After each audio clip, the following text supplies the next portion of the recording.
the whole lifestyle practice thing used to be that first example that I gave. There's 3 total employees, 1 front desk, 1 back office, 1 hygienist, and the dentist, right? And it's like you can work out of 3 operatories because, whatever. And you can eliminate PPOs because you have enough patient flow to fill those 3.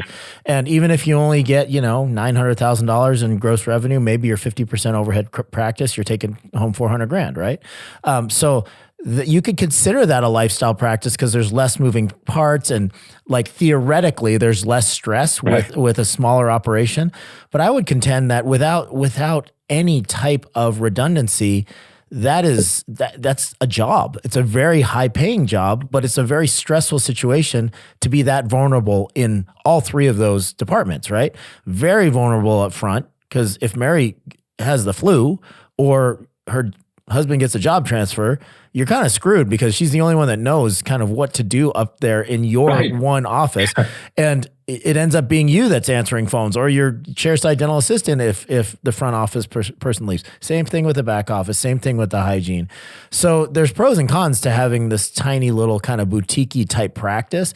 But man, I got to tell you that it's very, very, it leaves you in a very vulnerable position. So I want to echo that and say that, Encore Gupta, you should have on your podcast sometime, amazing guy, practice owner in Ohio. We found him as first associate dentist. And I was at an event. And I said, what do you think? He goes, for the first time I came back from vacation and I wasn't totally stressed because he was the solo person or his wife and him split the shift. So I agree with you. It's a job that can be crazy stressful. And I always say money doesn't solve morale issues. You talk all the time, Mark.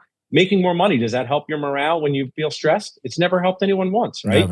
Never. I'm so with you on that. Yeah. And I mean, you almost have to just kind of bite the bullet and scale in order to decrease the vulnerability, right? So the new lifestyle practice, as far as I'm concerned, is a practice that involves redundancy in every position, including yourself as the provider. So if that means you need to move into a minimum of a 6 or 7 operatory practice, you need to have, 3 people up front and 3 people in the back and 3 hygienists.